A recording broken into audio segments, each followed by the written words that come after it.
Good morning and praise the Lord, everyone. Greetings to all in the mighty name of our Lord and Savior Jesus Christ. आप सबको प्रभु यीशु मसीह के पवित्र और जिंदा नाम से जय मसीह की। परमेश्वर आप सबको बहुत आयत से आशीष दे, बरकत दे। हम खुदा का धन्यवाद करते हैं आज की हर नेमत के लिए, हर एक बरकत के लिए जो खुदावन हमारे सबकी जिंदगियों में देता है। और हम परमेश्वर का धन्यवाद करते हैं कि प्रभु ने हमें आज का ये दिन दिया, आज का ये समय दिया कि हम खुदा बाप के साथ अपने निजी संबंधों को और परमेश्वर के साथ अपने उस करुणा के साथ, अपार परमेश्वर की दया के साथ हम आगे बढ़ सकें। Many people hadn't seen this day so far, but God is always good. परमेश्वर हमेशा भला है क्योंकि उसने हमें आज का ये दिन दिखाया, आज का ये समय दिया कि हम परमेश्वर की सताइश कर सकें, परमेश्वर की महिमा कर सके, उसकी आराधना कर सके, क्योंकि वो खुदावन अपने वादों का सच्चा परमेश्वर है। So we thank God for all these blessings. परमेश्वर ने जो हमें आशीषें, बरकतें दी हैं, हम परमेश्वर का धन्यवाद करते हैं कि उस परमेश्वर की दया हम सबके साथ अद्भुत है।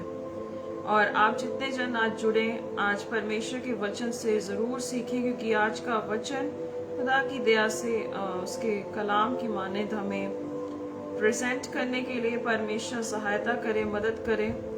और खुदा की दया आप सबके साथ हो। और हम यही चाहते हैं कि कोई भी रूह नष्ट ना हो, क्योंकि कलाम कहता है कि परमेश्वर भी नहीं चाहता कि कोई भी नाश हो। परमेश्वर तो चाहता है कि हर कोई बचे, परमेश्वर चाहता है कि हर कोई उसका एक्सपीरियंस करे। सो हमारे लिए कितना जरूरी है अजीजों कि हम लोग परमेश्वर के साथ रहें, खुदा बाप के साथ चलें, परमेश्वर के अनुग्रह में, उसकी दया में हम लोग परिपक्व, परिपूर्ण बनते जाएं। सो आप जितने जन जुड़ रहे हैं, ज्यादा से ज्यादा इसे जो शेयर करें, खुदा के लोगों तक खुदा की बातों को पहुंचाने के लिए परमेश्वर हमारी मदद करे और सहायता करे। सो जितने जन भी हैं, आप सब जितने लोग भी जुड़े, आप परमेश्वर के वचनों से सीखने के लिए एक तड़प को, एक पैशन को रखें, क्योंकि यही समय है कि हम परमेश्वर के वचनों से, शास्त्र से, खुदा बाप की उन बातों को हम सीख सके जो परमेश्वर आज हमसे बात करना चाहता है। सो जितने जन भी हैं, अपने आप को तैयार करें, खुदा के कलाम के आगे हम अपने आप को समर्पित करें, अपने आप को तैयार करें, because God wants to speak to somebody. परमेश्वर किसी ना किसी से जरूर बात करना चाहता है।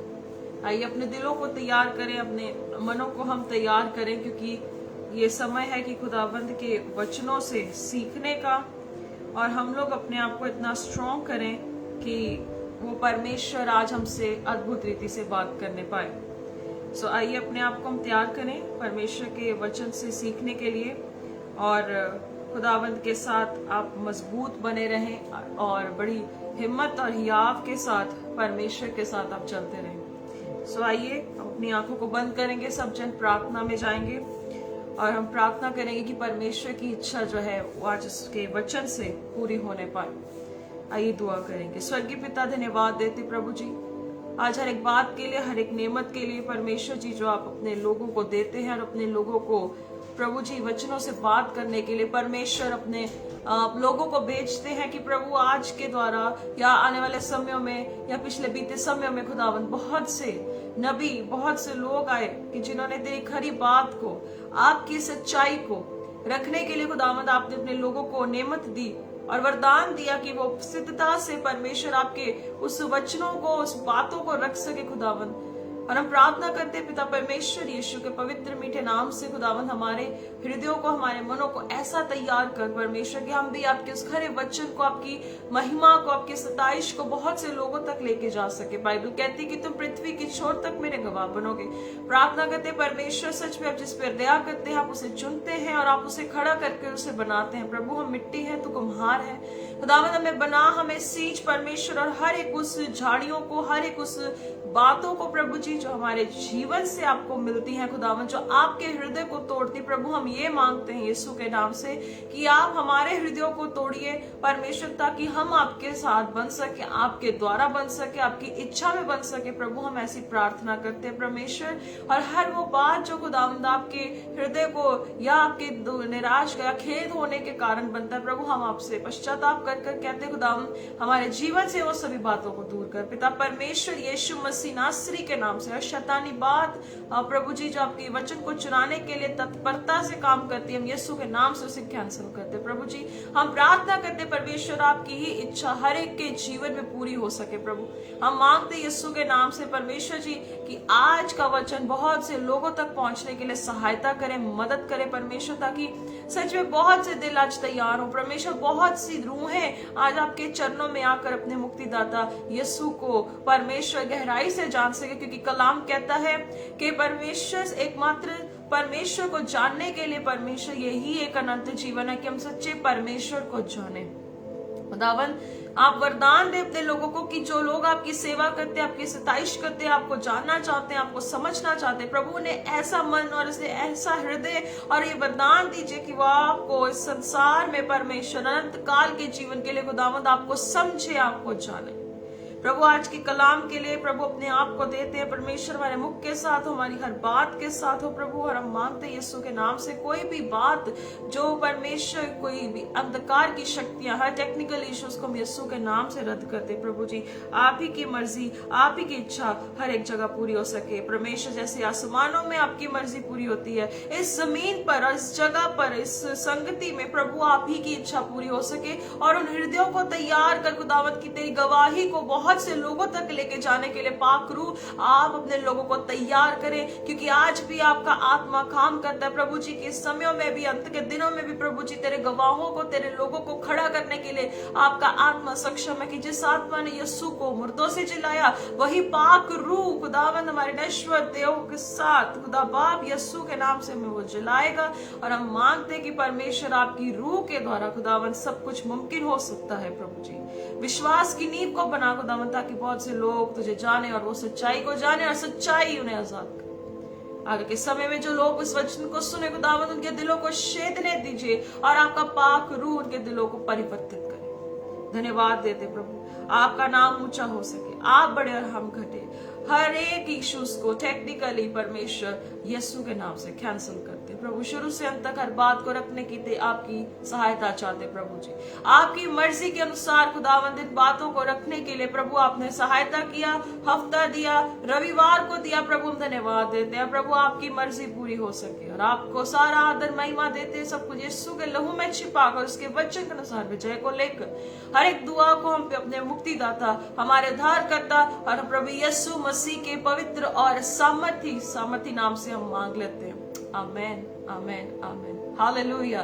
परमेश्वर का धन्यवाद हो, खुदावन का शुक्र हो, खुदा की सिताइश हो इस बातों के लिए कि वो परमेश्वर हमेशा हमारे साथ। कलाम कहता है इमैनुअल, परमेश्वर हमारे साथ है। वो खुदा हमारे साथ हर समय रहता है चीजों, पर हम खुदा के साथ कैसे रहते हैं, हम परमेश्वर के साथ कितना रहते हैं, कितनी गहराई से, कितनी सिद्धता से हम परमेश्वर के साथ चलते हैं, ये हमारे लिए बहुत जरूरी है।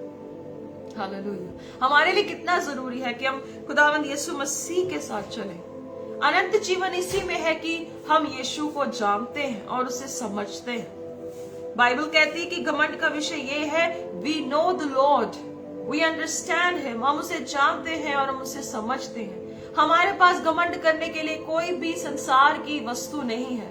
हमारे पास कितना पैसा है, हमारे पास कितनी जमीन है, हमारे पास कितना अच्छा परिवार है, सब कुछ है, पर उससे 1000 गुना बढ़कर हमारे लिए कितना ज्यादा जरूरी है एक विषय पे हम घमंड करें कि हम परमेश्वर को जानते और समझते हैं। और बाइबल हमें इस बात को एक मोहर भी देती है कि आप घमंड करो तो प्रभु पे ही घमंड करो, क्योंकि वही परमेश्वर जो सब कुछ देने की ताकत रखता है, जो सब कुछ आपको देता है, जिसके हाथ में स्वर्ग की कुंजियां, नरक की कुंजियां, जिसके हाथ में प्राणों को बचाने की शक्ति है, आप उस परमेश्वर पर घमंड करिए। आप उस परमेश्वर पर घमंड करिए जहां पर कोई चीज ना भी हो, उसे आवाज लगाकर बुलाता है कि जैसे वो है।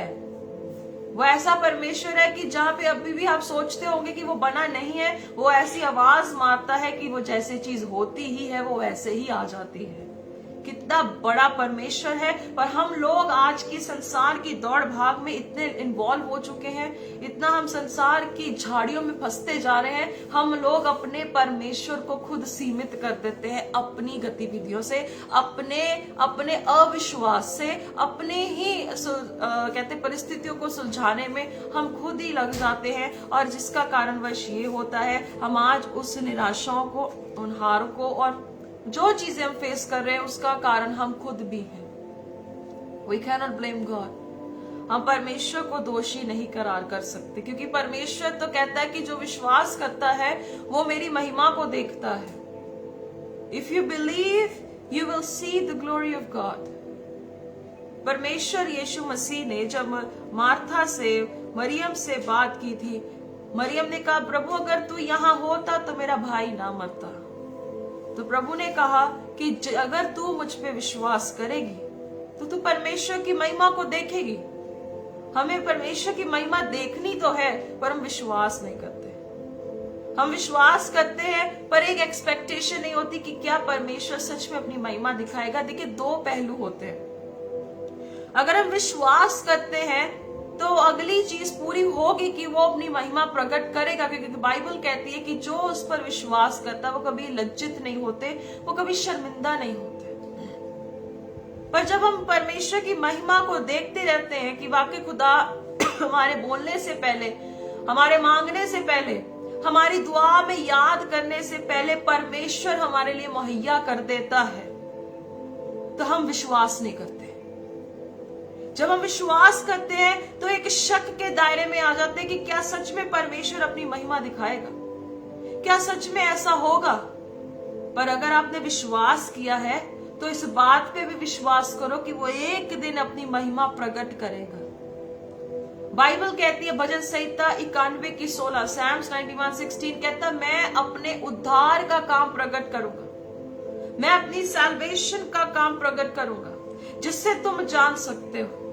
कहता, मैं तुझे दीर्घायु से तो तृप्त करूंगा, पर अपने किए हुए उद्धार, उस किए हुए कामों का तुझे दर्शन भी दूंगा, तुझे दिखाऊंगा कि मैं कौन हूं। पर सवाल है अजीजों, हमें विश्वास की नींव को थोड़ा रिक्रिएट करना होगा। देखिए अपनी जिंदगी में, सोचिए थोड़ा सा कि मैं यीशु मसीह के साथ चल कैसे रहा हूं। मैं खुद भी बात करूं, पहले मेरे पे बात आती कि मैं कैसे परमेश्वर के साथ चल रही हूं, मुझे थोड़ा चेक करने की जरूरत है। आप कैसे परमेश्वर के साथ चलते हैं, आपको भी आज गौर करने की जरूरत है। आज का कलाम को भी आपको गौर करने की जरूरत है, क्योंकि कुछ बातें ऐसी अच्छी हैं जो सच में परमेश्वर बात करता है। हालेलुया। सो आज हम जिस विषय पे बात करने जा रहे हैं, अक्सर वो विषय बहुत कम प्रचार किया जाता है, बहुत ही कम। और वो प्रचार करने का जो एक मेरे मन में आया कि मुझे इस विषय पे बात करनी जरूरी है, और अक्सर इस विषय को नजरअंदाज किया जाता है या इस विषय पे बहुत कम बात की जाती है, और वो है हमारा हृदय, our hearts। हमारे हृदय के विषय में बाइबल अक्सर बहुत बातों को दर्ज करती है, बहुत सी बातों को लिखती है, और हृदय हमारा परमेश्वर यीशु मसीह इस बात पे बहुत गौर करते हैं। हम जानते हैं कि बाइबल हर एक बात पे ये जिक्र करती है हृदय के बारे। हमारा विश्वास भी हृदय से होता है, हमारा अविश्वास भी हृदय से होता है, हमारा ईमान लाना भी दिल से होता है, इकरार भी दिल से होता है, झूठ भी दिल से निकलता है, नफरत भी दिल से निकलती है। और जो दिल है, ये हृदय है, ये एक ऐसा रोगी हो चुका है। इसके रोग का कारण क्या है, आज हमें इसे समझने की भी जरूरत है। आज बहुत से लोगों को सुनते हैं, हम देखते हैं कि हृदय के रोग उन लोगों को भी लग रहे हैं जो कभी सुना नहीं होता कि उनको भी कभी रोग हो सकता है। पर आत्मिक तौर से हमारा हृदय कितना रोगी कब से हो चुका था, हमें इसका रत्ती भी अंदाजा नहीं। और एक ऐसा समय भी आ जाता है कि जिस दिन बहुत देर हो जाती है, पर उतनी देर नहीं होती जितनी देर हम समझते हैं कि वाकई बहुत देर हो चुकी है। ऐसी भी देर नहीं है। हालेलुया। सो अजीजों, आज हम समझने जा रहे हैं परमेश्वर के पवित्र शास्त्र से हृदय के बारे में। परमेश्वर हमें क्यों कहता है कि हमारा हृदय नया होना जरूरी है। जब हमारा हृदय, देखिए, दो चीजें एक शरीर में काम करती, एक होता है हमारी बुद्ध, एक हमारा जो दिमाग है, और एक है हमारा हृदय, जो ये दो मेन पार्ट्स है, जो दो मेन हिस्से हैं जिस पे ये काम होता है। और इसी दो विषयों में परमेश्वर हमें कहता है आपको इसे नया करने की जरूरत है, आपको इसे रिन्यू करने की जरूरत है। क्योंकि मैंने पहले बोला, हम विश्वास भी दिल से करते हैं और हम डाउट, हमारा शक भी दिल से उठता है। क्या हम एक ही बर्तन में दूध और पानी को रख सकते हैं? कभी भी नहीं रख सकते। या तो हम दूध में पानी की मिलावट करेंगे, जब वो दोनों चीजें मिल जाएंगी तो दूध की क्वालिटी खत्म हो जाती। तो इसी तरह से हम एक ही दिल में ना नफरत और ना प्यार, हम एक ही दिल में ना विश्वास ना अविश्वास रख सकते। हम एक ही दिल में गंदगी और पवित्रता नहीं रख सकते।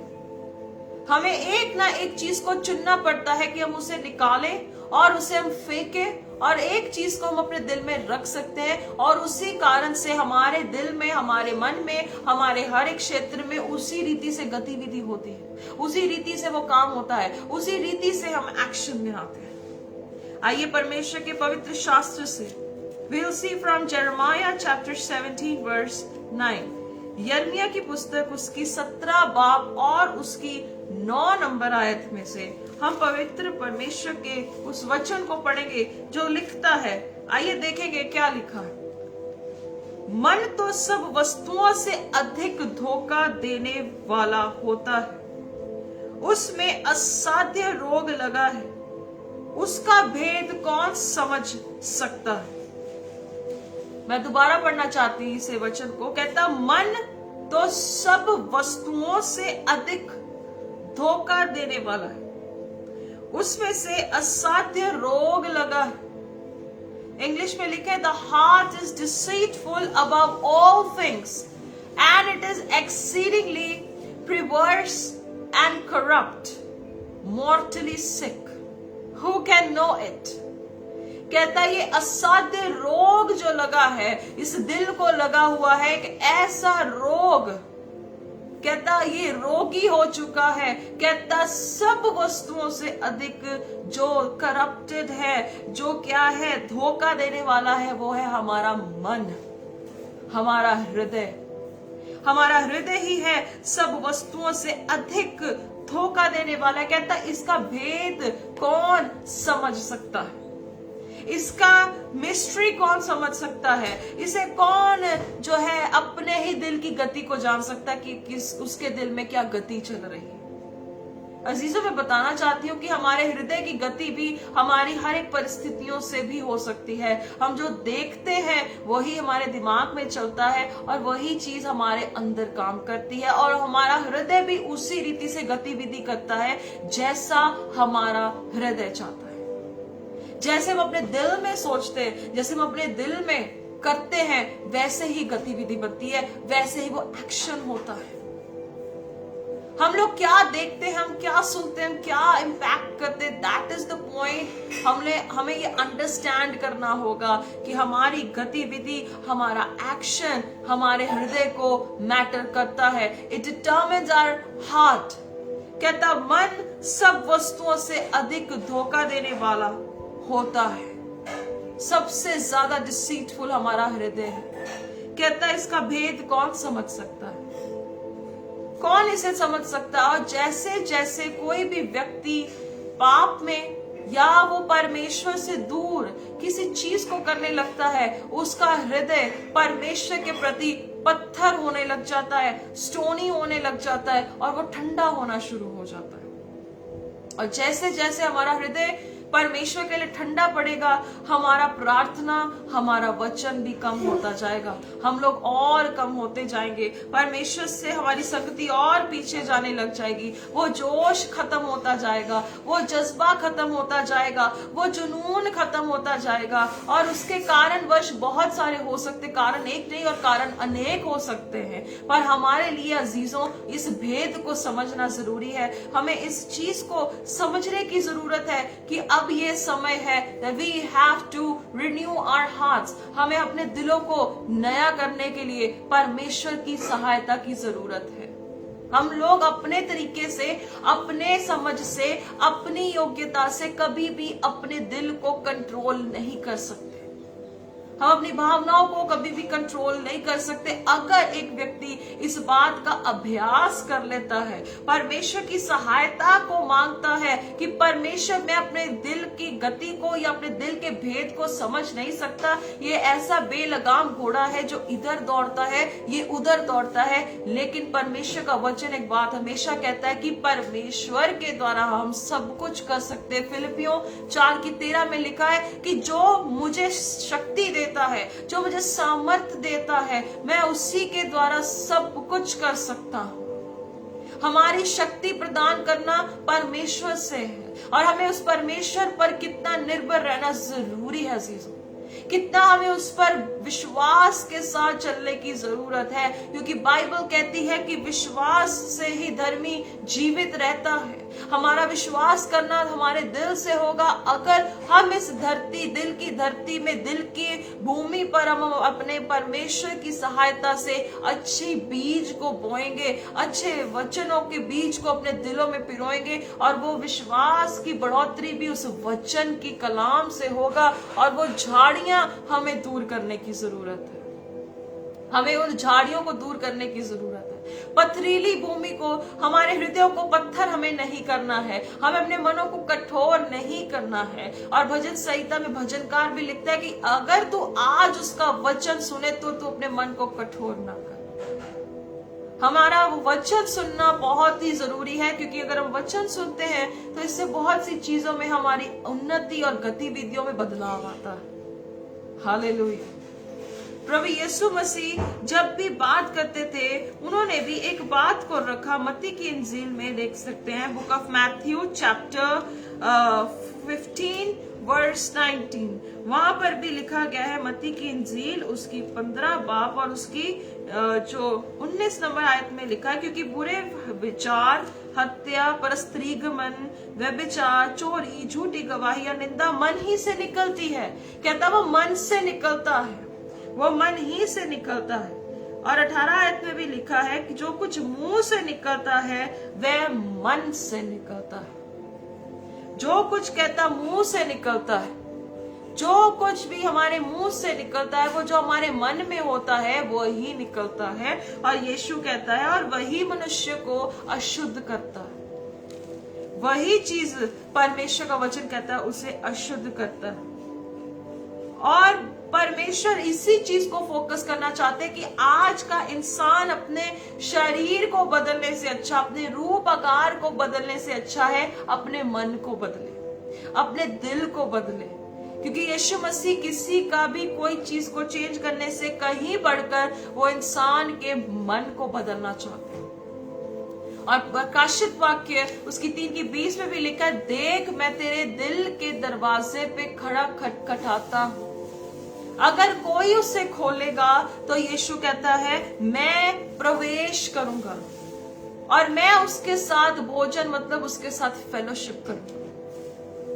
हमारी फेलोशिप करने के लिए परमेश्वर हमारा इंतजार करता है कि कब इंसान मुड़े और कब इंसान उसके पास आए और वो हृदय का नवीनीकरण करे। रोमियो उसकी 12:2 में लिखा है कि हमारे हृदय के नए हो जाने से हमारी चाल बदलती जाती है। हालेलुया। वहां पर जब हमने यिर्मयाह 17:9 में पढ़ा कि हृदय सबसे बड़ा धोखेबाज है, इसका भेद कौन जान सकता है। जब पौलुस का स्टेटमेंट देखते हैं, पौलुस कहता है कि जब तुम्हारा दिल नया हो जाएगा, जब तुम्हारा हृदय ट्रांसफॉर्म हो जाएगा, तब तुम्हारा जो चाल है, तुम्हारी चाल चलन भी बदलती जाएगी। You will be renewed in everything. आपकी चाल बदलेगी, आपका बोलना बदलेगा, आपका उठना बदल जाएगा, आपका हर एक चीज में आपका बदलाव देखोगे। और जब अंदर से बदलाव होगा, जब अंदर से आप बदलोगे, अंदर से, when you will turn transform from inside, परमेश्वर आपको आपकी हर एक बाहरी क्षेत्र से भी बदलेगा। आपका बदलाव आपके आसपास का सबसे पहले आपको अपने अंदर से बदलना होगा। कहता कौन इसका भेद जान सकता है। इसको एक ऐसा रोग लग गया, असाध्य रोग लग चुका है, मॉर्टली सिक हो चुका है। और हम इस सिकनेस को जानने के लिए हम इंसान पर निर्भर रहते हैं कि अरे मेरे साथ ऐसा हो रहा है, अरे मेरे साथ ये क्यों घटता है। पर बाइबल कहती है कि तेरा मन बदलना जरूरी है। हमारा जब हृदय पत्थर हो जाता है, हमारा हृदय कठोर हो जाता है, हम ना परमेश्वर की सुनते हैं ना हम किसी की सुनते हैं। मन कठोर हो जाता है। और मन कठोर होने के कारण वाजिब बहुत से कारण हो सकते हैं। आपकी ठोकरें, आपका लड़ाई झगड़ा, आपकी परेशानियां, या बहुत सारी चीजें ऐसी हो सकती है जिसके कारण आप उस डिसेप्शन में, उस परीक्षा में फंसते जाते। यीशु ने प्रार्थना में पता क्या कहा था? हमें परीक्षा में ना ला, हमें बुराई से बचा। यीशु ने कहा कि प्रभु हमें बुराई से बचा, हमें परीक्षा में मत ला। परमेश्वर हमें बुराई से बचा के रख। और यीशु ने प्रार्थना में जब पिता से प्रार्थना की, चेलों के लिए प्रार्थना की, तो परमेश्वर का वचन कहता है, यीशु ने प्रार्थना की कि पिता इन्हें उस दुष्ट से बचाए रख, उन्हें दुष्ट से बचाए रख। क्यों हमारे लिए जरूरी है कि हमें ऐसे दुष्ट से, इब्लीस से, वो अंधकार की शक्तियों से लड़ते लड़ते कहीं हम खुद ना कठोर हो जाए। अपनी शक्ति और क्षमता से हमें लड़ना बंद करना होगा। और दूसरा कुरिन्थियों 10:3-5 के अनुसार हमें अपने भावनाओं को, अपने हर एक कल्पनाओं को परमेश्वर के कब्जे में देना होगा। जब हम अपने परमेश्वर के कब्जे में वो सभी चीजें दे देते हैं, तो परमेश्वर भी वफादार है कि हर एक दिन जब हमें देता है, हमें परमेश्वर नया कर सकता है। He can renew us, वो हमें नया कर सकता है। पर क्या सवाल खड़ा होता है कि हमारे लिए कि क्या हम परमेश्वर के पास जाते हैं। जब आदम और हव्वा ने पाप किया, उस फल को खाया, तो वो छिप गए। और जब वो छिप गए तो परमेश्वर ने ढूंढा, तू कहां है? कहता मैं यहां हूं। और वो पाप को छिपाने के लिए वो भाग रहा था इधर उधर, वो अपने आप को छिपा रहा था। अगर वो अपना गुनाह जाहिर कर देता तो परमेश्वर उसे माफ करते। हालेलुया। बाइबल में कितनी बार लिखा है, नीति वचन उसकी 21:2 में लिखा है। परमेश्वर के वचन से हम उस बात को पढ़ते हैं। नीति वचन 21:2 में लिखा है, मनुष्य का सारा चाल चलन अपनी नजर में अच्छा तो होता है कि मैं सही कर रहा हूं। मन की गतिविधियों के अनुसार कोई भी व्यक्ति चलता है, कोई भी बात करता है, वो सोचता है कि मैं सही कर रहा हूं, मेरी चाल अच्छी है, मैं अगर ऐसा करता तो मैं अच्छा करता। पर बाइबल कहती है यहोवा मन को जांचता है। परमेश्वर मन को जांचता है। इंग्लिश में लिखा है, but the Lord weighs and tries the heart. परमेश्वर दिलों को जांचता है। मनों का जांचने वाला परमेश्वर है। उसे तभी गुप्त का खुदा कहा जाता है। वो ऐसा खुदा है जो गुप्त में है, जो गुप्त में रहता है। और जो क्या है, परमेश्वर गुप्त में रहते हुए हमारे अंदर के इंसान को जांचता है, क्योंकि उसे भी पता है परमेश्वर को कि ये शरीर नहीं एक असलियत है, पर एक इंसान जो हमारे अंदर है वो एक असलियत है। उस पर परमेश्वर वर्क करना चाहता है। हम लोग सोचते हैं कि बाहरी रीति से हम अच्छे हो जाएं, अंदर से कोई बात नहीं है। पर परमेश्वर का तरीका बहुत अलग है। वो आपको अंदर से नया करता है ताकि आप बाहरी रीति से उसके उद्धार को देख सके, उसकी गतिविधियों को समझ सके। कहता कौन इंसान है जो इस मन को समझ सकता है। ये ऐसा चंचल हो जाता है, कभी इधर दौड़ता है तो कभी उधर दौड़ता है। कभी इस रास्ते पे जाना, कभी उस रास्ते पे जाना, कभी यहाँ पर उस बात पे मन लगाना, कभी अलग रीति से मन लगाना। ये बहुत चंचल है, टिकता नहीं है। लेकिन परमेश्वर का वचन कहता है कि वह हर बात जो परमेश्वर की पहचान के विरुद्ध में है, हम उसका खंडन कर सकते हैं। हमारे को परमेश्वर ने अथॉरिटी दी है कि हम उस बात का खंडन कर सकते हैं। अनटिल एंड अनलेस अगर आपका मन नया नहीं है तो आप खंडन तक नहीं कर सकते और आप उसे कभी समर्पण भी नहीं कर सकते। जैसा पौलुस कहता है कि हमारे लिए जरूरी है कि हम अपने मनों की कल्पनाओं को परमेश्वर की कैद में दे दें, और जब हम परमेश्वर की कैद में वो सारी चीजें सरेंडर कर देंगे, दैट इज द पॉइंट, तब हम परमेश्वर के उस नियंत्रण में आएंगे और हम एक ऐसे भंडारी बनेंगे जो ग्रहण योग्य होगा। और जिसे परमेश्वर ग्रहण करता है उसी की गवाही दी जाती है, उसकी गवाही फैलती है। हालेलुया। और हम देखेंगे लूका की इंजील, book of Luke chapter 6 verse 45, वहां पर भी परमेश्वर का वचन कुछ इस रीति से बात करता है जिससे हमें समझना भी बहुत ही ज्यादा जरूरी है। परमेश्वर का वचन कहता है, लूका की इंजील उसकी 6:45 में लिखा है, भला मनुष्य अपने मन के भले भंडार से, भला मनुष्य अपने मन जो क्या है, कहता है कि भले भंडार से वो अच्छी बातों को निकालता है, भली बात को निकालता है। तभी मैंने बोला कि जब हमारा मन नया हो जाता है तब परमेश्वर के हम एक भंडारी बन जाते हैं जिसमें उसका कलाम होता है। और यहोशू उसकी 1:8 में भी लिखा है कि व्यवस्था की ये जो पुस्तक है तेरे मन से कभी ना उतरे, पर इस पर ही दिन रात ध्यान दिया करना, इस पे मेडिटेट करना, इस पर फोकस करना। हमारे पर निर्भर है कि हम अपने मन को कैसे आगे बढ़ा सकते। कई लोग कहते हैं कि मेरा मन नहीं करता कि मैं प्रार्थना करूं, मेरा मन नहीं करता कि मैं मसीह के साथ चलूं, क्योंकि ठोकरें ही बहुत लग रही हैं, बहुत सी चीजें हो रही हैं, हमारा मन ठंडा पड़ रहा है, हमारा हृदय ठंडा पड़ रहा है, हमारे पास कोई समझ नहीं है, कोई परिस्थितियां ऐसी बनती ही जा रही हैं। अपने पहले जुबान पर हमें कंट्रोल करने की जरूरत है। दूसरी चीज हमें करने की जरूरत है कि अपने मन को हम परमेश्वर पर छोड़ दें, क्योंकि वो परमेश्वर क्या कहता है कि विश्वास से ही एक इंसान जिंदा है। जब हम यीशु के होते हैं तो यीशु कहता है विश्वास के द्वारा मेरा धर्मी गिना जाएगा, मेरा व्यक्ति जो है धर्मी गिना जाएगा। हालेलुया।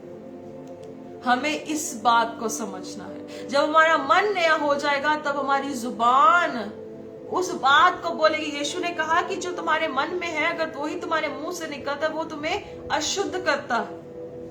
और अगर हम लोग जो है भले मनुष्य बनते हैं, हमारे मन में जो होगा, हम परमेश्वर की सिताइश निकालेंगे, परमेश्वर की स्तुति करेंगे और हम परमेश्वर के वचन पर दिन रात मेडिटेट करते रहेंगे। अगर हमारे हृदयों में परमेश्वर का वचन ही नहीं भरा है तो हमारे मुंह से तो अविश्वास की बातें निकलेंगी ही निकलेंगी। और यीशु ने भी कहा कि हे अविश्वासी, अल्प विश्वासी और हठीले लोगों, हठीला कहा गया है, ढीठ कहा गया है कि बार बार उस बात को समझाने पर भी कोई अगर नहीं समझता तो वो हठीला है।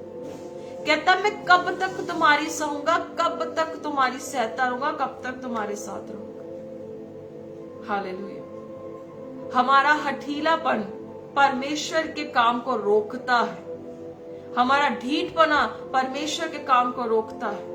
हमारा बार बार सवाल करना भी परमेश्वर के काम को रोक देता है।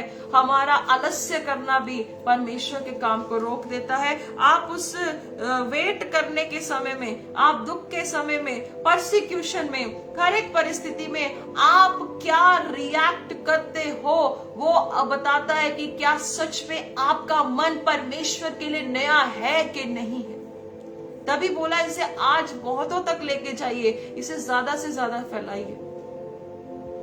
आप हर एक परिस्थिति में कैसे रिएक्ट करते हो वो बताता है कि आपके मन में क्या भरा हुआ है। आपके मन में शक है, आप सवाल करते रहेंगे।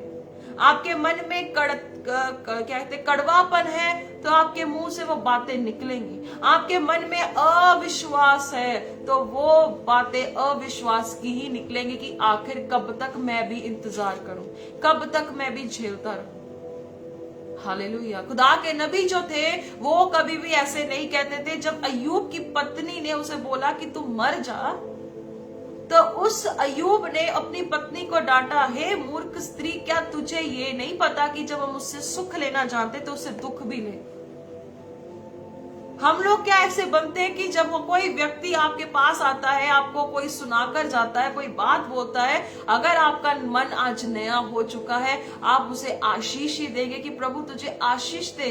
कोई बात नहीं, परमेश्वर जो है वो अपने वादों का वफादार परमेश्वर है, और जैसे आपकी गति बोलने में है वैसे ही परमेश्वर की गति हो जाती है। और कई बार परमेश्वर भी पछताता है कि मैंने इसे दुख दिया, या मैंने इसके जीवन में ये अगर होने दिया। अगर वो खुदा की रजा से है, अगर वो परमेश्वर की इच्छा के अनुसार हो रहा है, फिर परमेश्वर भी पछताता है और वो भी अपने गति को बदल देता है। बट द पॉइंट इज, क्या आज हमारा दिल नया है? क्या आज हम नए हो रहे हैं? क्या आज हम लोग सच में परमेश्वर के साथ समर्पित होकर काम कर रहे हैं? और बुरा मनुष्य अपने मन के बुरे भंडार से बुरी बातें निकालता है, क्योंकि जो मन में भरा है वही उसके मुंह पर आता है। जो उसके मन में भरा होता है वही उसके, क्या कहता है बाइबल कहती है कि उसके मुंह पर आता है। अब आपके मन में आज क्या भरा है? बाइबल कहती है कि ये क्या आपका मन आज रोगी हो चुका है? आप इसकी गति को समझ नहीं पा रहे हैं। अगर उसे एक रोग लग चुका है तो इस इलाज को करने के लिए आज का वचन है। अगर ये रोगी हो गया है, बीमार हो चुका है, ये इसे एक रोग लग गया है जो आप भी नहीं समझ पा रहे हो, पर बाइबल कहती है कि परमेश्वर का वचन है इसका इलाज। परमेश्वर का वचन ही है जो उसके श्वास है, जब हमारे अंदर भरता है तो हम नए हो जाते हैं। क्योंकि मन की गति समझने के लिए हमें परमेश्वर की जरूरत है अजीजों, क्योंकि वही परमेश्वर है जो हमें ताकत देता है कि हम हर एक चीज में एक नियंत्रण को, एक कब्जे को ले सके। हालेलुया। जब हम पढ़ते हैं नीति वचन 4:23 में भी, अभी हमने पढ़ा यिर्मयाह उसकी 17:9 में, जब हमने पहली आयत को पढ़ा तो वहां पर लिखा था कि मन सबसे अधिक धोखेबाज वस्तु है। मन सबसे अधिक धोखेबाज है। पर 23 में देखेंगे, नीति वचन 4:23 में पता क्या लिखा है? सबसे अधिक। वहां पे लिखा है कि सबसे अधिक धोखेबाज है मन। और बाइबल फिर सुलेमान लिखता है, सबसे अधिक अपने मन की रक्षा कर, क्योंकि जीवन का मूल स्रोत वही है। पहले हमने देखा यिर्मयाह 17:9 में कि मन सबसे धोखेबाज चीज है, इसको कौन समझ सकता है? और सुलेमान कहता है कि सबसे अधिक अपने मन की रक्षा कर, क्योंकि जीवन का स्रोत वहीं से निकलेगा। यीशु ने भी कहा कि जो मुझ पे विश्वास करता है, जीवन जल की नदियां उसके मन से फूट निकलकर एक सोता बन जाएंगी। मतलब मन एक इतना इंपॉर्टेंट पार्ट है हमारी जिंदगी का कि जब हमारा मन ही सही नहीं होगा तो हमारे लिए हर एक चीज फीकी और हर एक चीज मरी हुई सी होगी। अगर हमारा मन जिंदा है, अगर एक आनंदित हृदय है, ये विश्वास से भरा दिल है, हर एक मरी जिंदगी भी, हर एक मरी हुई परिस्थिति भी जिंदा हो जाएगी, क्योंकि आपका मन परमेश्वर के लिए आनंदित है। आपका मन परमेश्वर के विश्वास से परिपूर्ण है, तो परमेश्वर भी विश्वास योग्य है कि वो सूखी हड्डियों की परिस्थितियों को भी जिंदा सेना बना सकता है, उसकी नाई बना सकता है। जब परमेश्वर ने यहेजकेल से पूछा क्या ये हो सकता है, वो कहता प्रभु तू ही जान सकता है। नहीं तो यहेजकेल भी कह सकता था, प्रभु सूखी हड्डियों से कैसे सेना बन सकती है, तो मरी हुई हड्डियां हैं। नहीं, खुदा के लोगों, आप अजीजों समझिए कि हमारे लिए हमारे मन की गतिविधि नहीं होनी कितनी जरूरी है। हमारा जब मन नया होगा, हमारी आसपास की परिस्थितियां हमें कभी दबाती भी नहीं है, हमें दबोचती भी नहीं है। हमें कोई भी चीज जो है, शैतान अपनी चालाकी से गतिविधि करने के लिए भी अनेक तरीकों से, अलग अलग तरीकों से भी आएगा। अगर हमारा मन नया होगा, हमारा हृदय नया होगा, हमारे मन में परमेश्वर के वचन का कलाम उसका परिपूर्ण होगा, तब हम शैतान को कह सकते हैं कि नहीं, लिखा है मेरा परमेश्वर कर सकता है। वो ऐसा खुदा है जो वफादार है, उसकी वफादारिता को हम जब बोलते हैं तो शैतान को पता है कि ये बंदा बदल चुका है, इसकी गति बदल चुकी है, ये सच में खुदा का खादम, उसका अजीज बन चुका है, अब इसको कोई भी दबा नहीं सकता। लिखा है सबसे अधिक अपने मन की चौकसी कर, और वहां पे लिखा था कि सबसे धोखेबाज चीज तो तेरा मन ही है। तो कितना जरूरी है कि इस रोग को आज हम ठीक कर लें, इस जो रोग को जो लगा इसका इलाज कर ले, क्योंकि यीशु ने भी कहा कि वैद्य को जरूरत किसको होती है? चंगे को नहीं होती, रोगी को होती है। रोगी को ही एक वैद्य की जरूरत है, और हमारा वैद्य है परमेश्वर का कलाम, जो हमारे दिल को आज नया कर सकता। यदि आज हम अपने मन को कठोर ना करें, हम अपने दिलों को पत्थर ना करें, हम अपने दिलों को परमेश्वर से दूर ना करें, इसे ठंडा ना करें। यीशु ने भी कहा कि मुझे एक चीज से तुझसे गिला है, गुस्सा है कि तेरा पहले जैसा प्रेम नहीं रहा। आपकी परिस्थितियां, आपकी कोई भी चीज क्यों ना हो, वो चीज अगर आपको परमेश्वर, आप चाहते हैं कि प्रभु मुझे एक हल दे, सो बाइबल के अनुसार हमें परमेश्वर के पास जाने की जरूरत है। We have to go to the Father. हमें परमेश्वर के पास जाने की जरूरत है, और बाइबल कहती तुम परमेश्वर के समीप आओ और परमेश्वर तुम्हारे नजदीक आएगा, क्योंकि हमें सबसे पहले परमेश्वर के अधीन होना सीखना पड़ेगा। वो ऐसा खुदा है, क्रोध करता है लेकिन वो प्यार भी बहुत करता है। उसके सामने जाएं, बात करें कि परमेश्वर, मेरे दिल के एक ऐसा रोग लग चुका है, कारण कोई भी क्यों ना हो, परमेश्वर के लिए कोई बात बड़ी भी नहीं है। हमें इस रोग को आज ठीक करना होगा। इसको क्या कहता है बाइबल? कहती सबसे अधिक अपने मन की रक्षा कर, इसे प्रोटेक्ट कर, इसे संभाल। कहता है इसी से तेरे जीवन के स्त्रोत्र है। विश्वास भी दिल से उठता है, शक भी दिल से उठता है, गालियां भी दिल से निकलती हैं, दुआ भी दिल से होती है। और याकूब में भी लिखा है कि एक टाइम पे दो सोते नहीं बह सकते, एक म्यान में एक ही तलवार हो सकती है। या वचन की तलवार रख लीजिए या अपनी बातों की तलवार को रख लीजिए। कौन सी कलाम की बातें आपके दिल को छेद रही, या आपको समझना। इंसान की तसल्ली और इंसान की बातें थोड़े समय के लिए आपको छेद सकती हैं, लेकिन परमेश्वर का वचन आपको सिर्फ छेदता नहीं है, पर वो आपको चंगा भी करता है। अगर वो गूंदे गूंदे को काटता है तो वो मरहम भी करता है। हालेलुया, हमारा परमेश्वर ऐसे काम करता है। जब हम आगे बातों को देखते हैं कि जो नीति वचन 27 की 19 में भी परमेश्वर का वचन इस बात को लिखता है। हम देखेंगे सुलेमान भी इस बात को लिखता है, जैसे जल में, Proverbs chapter 27 verse 19, जैसे जल में मुख की परछाई। जब हम एक दरिया की ओर देखते हैं, जब हम एक सी को देखते हैं, तो क्या होता है, जब हम उसे देखते हैं तो वहां पर हमारी परछाई दिखती है, हमारा झलक दिखता है, एक कहते हैं कि हमारा रिफ्लेक्शन दिखता है।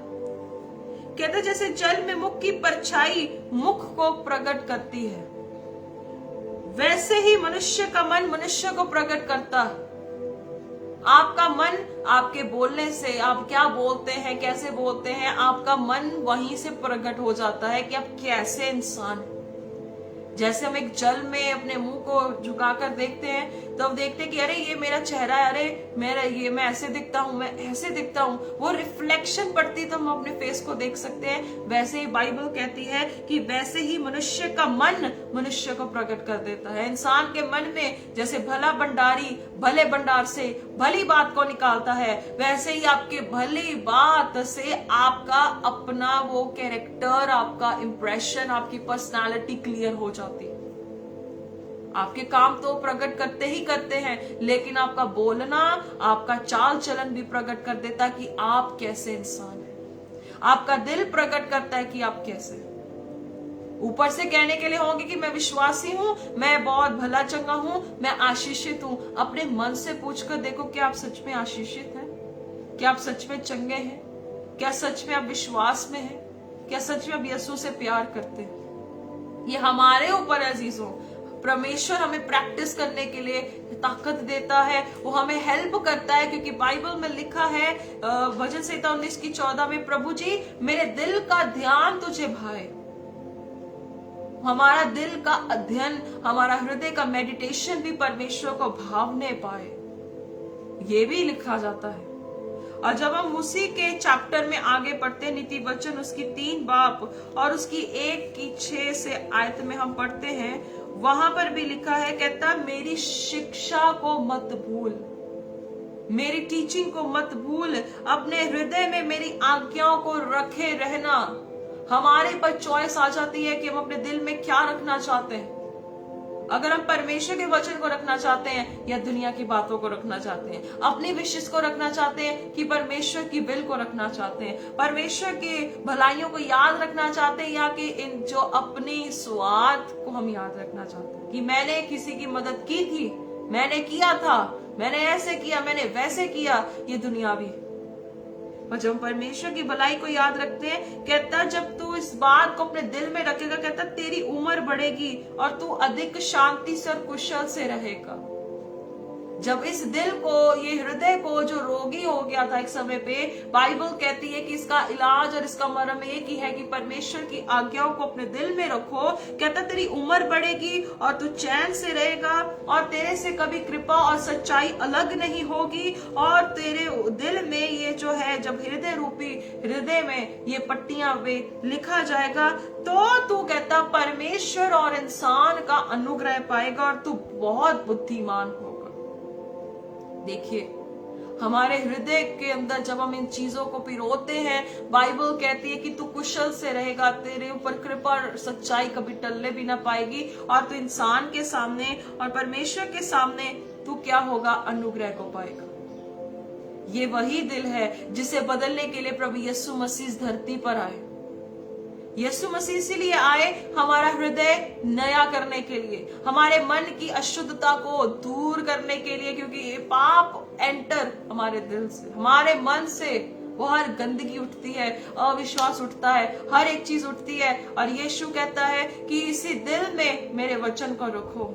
कहता तू अपनी समझ का सहारा मत लेना। अगर आपने अपने दिल में परमेश्वर को पिरोया है, तो बाइबल कहती है कि आपको परमेश्वर पर विश्वास करना होगा। दिमाग कुछ कहता है उसे कहने दो, पर अगर आपका दिल पूर्ण रीति से परमेश्वर के लिए डिवोटेड है, आपका माइंड जब तब भी रिन्यू होगा और आपका माइंड, आपकी बुद्धि भी उसी रीति से काम करेगी, तो बाहरी रीति से भी सब कुछ मैनेज होना शुरू हो जाएगा। बाहरी रीति से भी सब कुछ बदलेगा जब ये 2 चीजें बदलनी शुरू हो जाएंगी। दिल बदलेगा, दिमाग की सोचें बदलेंगी और वो हर एक चीज क्या होगा, हम बाहरी रूप से परमेश्वर की करुणा और उसकी सच्चाई को हम अपने जीवनों में देख सकते हैं। हालेलुया। और इसीलिए इंग्लिश में लिखा है, all your ways acknowledge him. हर एक रास्ते पे क्या है, उसको एक्नॉलेज, उसे याद रखो, कहता तब तेरे रास्ते सीधे हो जाएंगे। ये भी एक मन की गति है, ये भी मन की प्रैक्टिस है, that we have to practice it। हमें उसका प्रैक्टिस करना होगा, हमें अभ्यास करना होगा। बहाना नहीं मार सकते कि हम अपने हृदय के रोग को, इससे पहले बहुत देर हो जाए, उससे पहले अपने आप को आज हमें सुधारने की जरूरत है। और मत्ती की पुस्तक उसकी 22:37 में भी यीशु ने कहा, तो पूरे दिल से अपने परमेश्वर से प्यार कर, अपने मन से, अपनी बुद्धि से प्रभु को प्यार कर। और कलाम कहता है, यहेजकेल 36:26 में भी लिखा है, कहता है मैं तुझे नया मन दूंगा, मैं तुझे नया हृदय दूंगा, मैं अपनी आत्मा तुझ में समाऊंगा कि तू मेरे साथ चल सके। और उसी की 11:19 में भी लिखा है, यही चीजें लिखी हुई हैं। कहता है मैं तुझसे पत्थर का दिल निकाल कर तुझे मांस का दिल दूं। ये कब होता है, जब परमेश्वर का स्पर्श हमारे जीवन में होता है, हम परमेश्वर के साथ चलते, खुदावन के साथ चलते, तो परमेश्वर भी हमारे जीवन में काम करता है और वो अद्भुत रीतियों से काम करता है। आखिरी आयत देखेंगे, भजन संहिता उसकी 119:2 में, क्या ही धन्य है वह जो उसकी चितौनियों को मानते हैं और पूर्ण मन से उसके पास आते हैं। The Bible says, Blessed are they that keeps their testimonies and inquires and seek for him and crave him with the pure heart, with the whole heart. कहता उसकी तड़प रखते हैं, उसके लिए क्या है, तड़प और इच्छा रखते। बाइबल उसे मुबारक कहती है कि जो पूरी तड़प रखता है कि मुझे परमेश्वर को जानना है, परमेश्वर से प्यार करना है, परमेश्वर के साथ अपने रिश्ते को एस्टैब्लिश करना है, परमेश्वर के साथ साथ अपनी जिंदगी को एक ट्रैक पर लेकर आना है। बाइबल कहती है ब्लेसेड, मुबारक, धन्य है वह जो पूर्ण मन से उसके पास आते हैं। इसका मतलब हमें परमेश्वर के पास आने की जरूरत है। We have to come to the Lord. हमें परमेश्वर के पास आना होगा, उससे बात करनी होगी, उसे बताना होगा कि परमेश्वर मेरे हृदय को ऐसा रोग लग चुका है जिसका वैद आप ही हैं और आप ही बदल सकते हैं। हमें ऐसे व्यक्ति बनना है, हमें परमेश्वर से कहना है मेरे इस हृदय का उपाय कर। जैसे उस व्यक्ति ने कहा था जिसके बेटे में दुष्ट आत्मा थी, यीशु को कहा कि प्रभु तू मेरे अविश्वास का उपाय कर। हमें कहना होगा प्रभु इस हृदय का उपाय कर, इस रोग को जो लग चुका है प्रभु इसका उपाय कर, इसे चंगा कर, इसे रिस्टोर कर। और जब हम प्रभु को बोलेंगे कि प्रभु तू ऐसा कर, तो वो परमेश्वर वफादार है कि वो करेगा।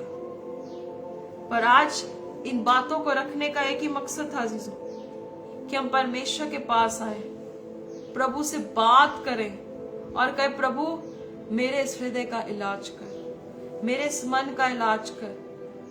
मुझे इस अविश्वास से, इस शक से मैं बार बार उस बातों को बोलना नहीं चाहती परमेश्वर, या नहीं बोलना चाहता परमेश्वर, लेकिन जो मेरे मन में आता है मैं उसी को अपने मुंह से निकालता हूं। प्रभु जी मेरे मन का ऐसा इलाज कर, तेरी रूह के द्वारा इसे नया कर, ताकि प्रभु जी मेरे मुंह से वो बातें निकले कि अनदेखी वस्तुओं का प्रमाण है विश्वास। मैं विश्वास से अंगीकार करूं तो मैं उसी से जिंदा रहूंगा, तेरे बड़े बड़े कामों को देखूंगा, तेरी भलाई को देखूंगा। हमारे लिए बहुत ही ज्यादा जरूरी है हम अपने दिल को आज चेक करें, इसे नया करें। परमेश्वर वफादार। आइए दुआ करेंगे। स्वर्गीय पिता धन्यवाद देते प्रभु जी, आपकी स्तुति करते हैं सच्चे वचन के लिए प्रभु, जो आपने वचन रखने की शक्ति और ताकत दी कि हमें अपने दिल को नया करना है परमेश्वर, हम अपने मन को नया करना है प्रभु। इस गति को आप करने में सफल और प्रभु सक्षम है कि प्रभु हमारे हृदयों को नया कर परमेश्वर। हर तरह के रोग, हर तरह की बात, हर बुरी बात परमेश्वर, हर वो चीज खुदावन जो हमारे परमेश्वर हमें आपसे दूर करती, यीशु नासरी तेरे नाम से वो जाती रहे प्रभु। आज हमारे मनों को नया कर प्रभु, आज हमारे दिलों को नया कर परमेश्वर। हर ठंडा जो हृदय हो चुका है, जो प्रभु जी हम गुनगुने भी अगर हो रहे हो परमेश्वर, कोई भी व्यक्ति ऐसा क्यों ना हो जो देख रहा है या सुन रहा है या सुनेगा, खुदावन तेरे नाम से उनके दिल नए हो जाए प्रभु, तेरी इच्छा से उनके दिल नए हो जाए परमेश्वर। उनके मनों को नया कर कि वो जोशीले हो सके और वो तेरी इच्छा पे चल सके, तेरी ओर मुड़ सके, तेरे बारे में जानने के लिए उनके दिलों में ऐसी तड़प जगा परमेश्वर, क्योंकि आपका वचन कहता है कि आप विश्वास के करता है और आप सब कुछ कर सकते हैं। खुदावंद धन्यवाद देते हैं, हर सुनने वाले को आशीष दे, हर जरूरत स्वर्ग से पूरी कर, आने वाले समय में संभाल मेरे पिता, ताकि प्रभु आगे के समय में और खरे वचनों को देने के लिए आपका पाक रूह सहायता और मदद करे प्रभु जी। आज जितने लोगों ने सुना, आगे सुनेंगे, हर एक को बरकत दे परमेश्वर, तेरी मर्जी पूरी हो जैसे आसमान में होती खुदावंद हम सब में हो सके। धन्यवाद देते हैं हर आशीष के लिए जो आपने हमें दी है और आप देने जा रहे हैं या हमें दी थी खुदावंद। आपकी भलाइयों के लिए हम हर एक भाई बहन शुक्रगुजार है खुदावंद की आपने इतने अच्छे अच्छे मौजूदों को हमारे लिए किया। आपको सारा आदर जलाल देते हुए सारी प्रार्थनाओं को प्रभु यीशु मसीह के सामर्थी नाम से मांगते हैं। आमेन, आमेन, आमेन। God bless you. परमेश्वर आपको आशीष दे। जरूर वचनों को सुने, आगे तक लेके जाए, क्योंकि ये समय है कि परमेश्वर के वचन को गंभीरता से ले और परमेश्वर के साथ चले। आज के वचन को जरूर गौर करें, क्योंकि ये बहुत अच्छा वचन था। मुझसे भी, मैंने भी बहुत इससे सीखा। आप भी सीखें, आगे तक लेके जाएं इसे, ताकि बहुत से लोग अपने आज इस रोग को समझ लें, ताकि वो परमेश्वर की भलाइयों को देख सके। नेक्स्ट संडे परमेश्वर के वचन से फिर सीखेंगे। दुआओं में बने रहे, परमेश्वर के साथ बने रहे। God bless you.